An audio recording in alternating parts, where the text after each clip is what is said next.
Hey everyone, welcome back to Rhythm Railroad. I'm doing an update on my industrial area that I'm working on and still kind of planning. So the second level here is representing Fort Edward. And that area to me, it seems to be the most industrial area. So I figured I'd make this section here, which is completely flat, where I have most of my facilities and industries. So the general plan is that I basically have one small industry here, one small industry in that corner back there. Then there's going to be a large industry back there. It's probably going to be a cement plant, and it's going to have a long lead to it. So the turnouts are right here for that industry. So you have this long stretch before it actually hits the corner there. So I'd love to see a bunch of 2-bay hoppers, cement hoppers all lined up in there. And there would be basically just an in and out kind of thing, load up the empties, pull out the fulls.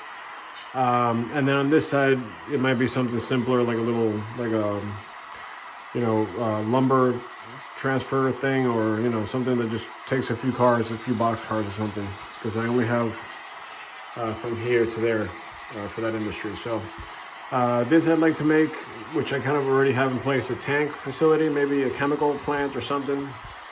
I don't think I wanted to make it like an oil industry or anything like that, but definitely a tank cars.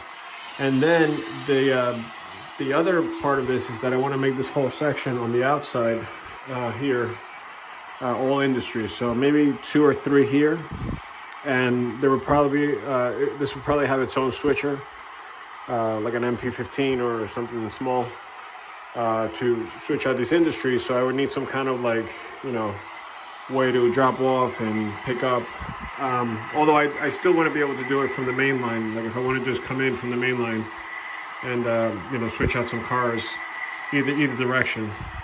That's why I'm trying to just figure out all these turnouts and the setup and how much room I have, and how the structures are actually going to land here without blocking too much of the background.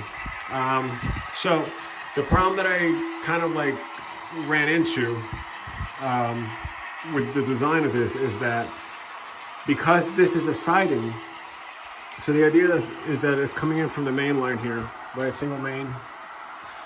And right here is where the siding is. The original idea was that the siding, which is on this side, it was going to be for all the switching, and then the main line, which is going to be free. But then when I got over to this corner here, then the industries actually are on that side, on the main line side. So here's the siding, and that's the main line. And then obviously the one over there as well. It's on it's off the main line, right here. So the thing that I thought of to kind of set up the worst case scenario. So let's say I'm doing a session and there's a train occupying the siding here because it's working in this area here, like you see right here. And then there's another train that's going to be coming in to switch out the cement plant, which would need a little bit of track here, and then also a lead to be able to, back into the cement plants. So let's say, this train right here with the coal cars is going to be that train. So this train would pull up.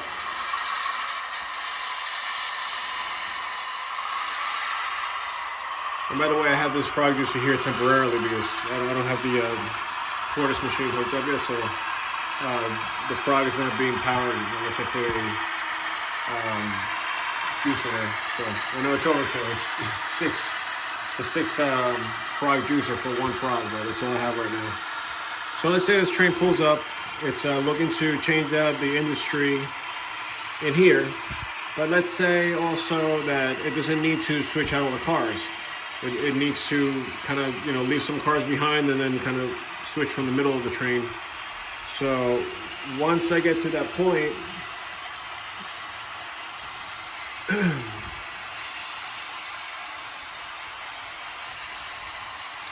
so here's where the crossover lands, which is the addition that I'm going to be speaking about. So let's say the train pulls up, but it's gonna just leave a few cars behind, like that. And then it wants to, you know, let's say, so here's the turnout for the industry right here. So let's say it's going to split somewhere around here. It's going to leave like these 4 cars behind or something.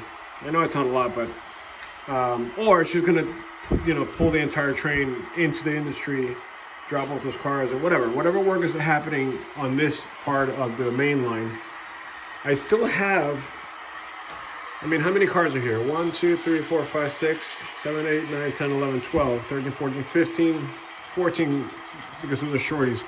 If there were shorties, it would be, you know, a few more, you know, because of the length of the cars, but it's a good amount of cars.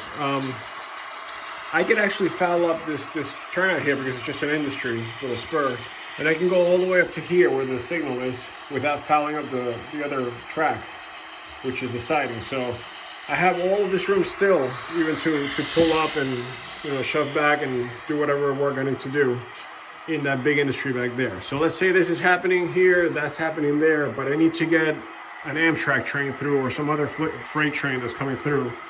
Now it could take from the main line, it could stay on the main line, continue through, go past this industrial area, you know, on the backside. And then when it gets to this point, it could actually cross over here and then have a free track all the way past the, you know, the train there and then out. So it's kind of like a way for me to facilitate any through traffic here. So obviously, you know, I have the other number 8 just sitting here. That's the Pico number 8 right there. I'm gonna put the other one here, and that would be the way to get across. And I wanted a long turnout so that it could be at, you know, higher speeds if it needs to kind of plow through there. So, you know, I think with that there, and again, I couldn't move it really too far this way because then I would lose the space that I need here for the drop off.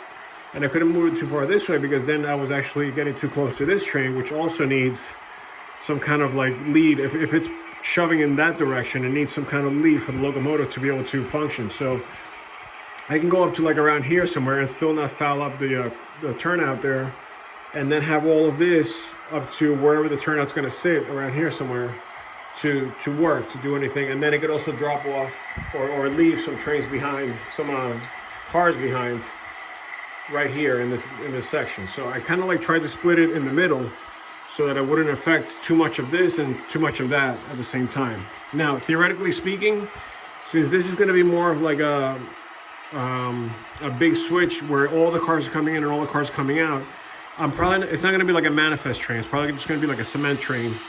I'm not going to have a lot of cars behind it anyway. So this will probably be where it doesn't need that much room here anyway.